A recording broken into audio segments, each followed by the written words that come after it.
Usa ka treasure hunter boss nakakuha og bato nga banga napuno og alkitran ang bato nga banga boss. Kini gwapo may nga istorya boss. Paminawa boss kay gwapo kay ni mga istorya boss. Usa ka treasure hunter nagkutkot sa daplindalan diri sa area sa Mindanao boss. Karon kutkot sila boss, kutkot. Nilalom nag mga 10 feet boss. Kutkot mo sila. Samantalang ang akong lolo sa una kay atbang man sa balay nga sa gitresyuran. Karon nakakita siya boss og white lady nga nagdungaw sa gikutkutan sa usa ka treasure hunter boss. Natingala siya nganong naamay bae nga puti kayo. Tigto days boss, mao ditoy nagbantay sa treasure boss. Uyaw kay ni boss. Pagkataon-taon boss, kutkot yamon sila boss, kutkot. Pagkataon nitunga na ang usa ka bato nga banga boss. Bato siya, banga di siya porma boss, banga paano?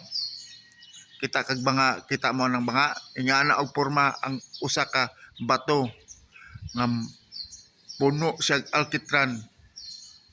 Wa sila kabalo boss nga mauna dito boss.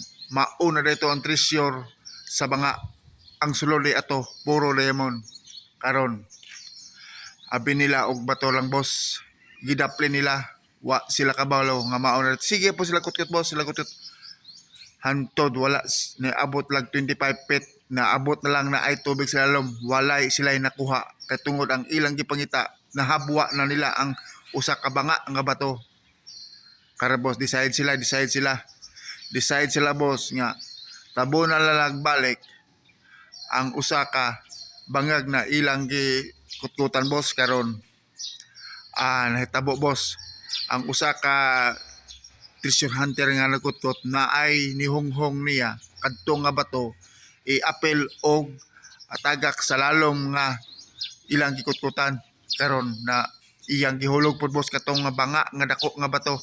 Sus, paghulog nila boss, tigto nakadumdum siya nga mao na dito na unsa ang pagkutkot la otro boss nga ang ilang gitagakan naa na may tubig. Sayop nila boss, sayang kayo, kwarta na unta naging bato pa. Mao na history sa tinuod lang boss.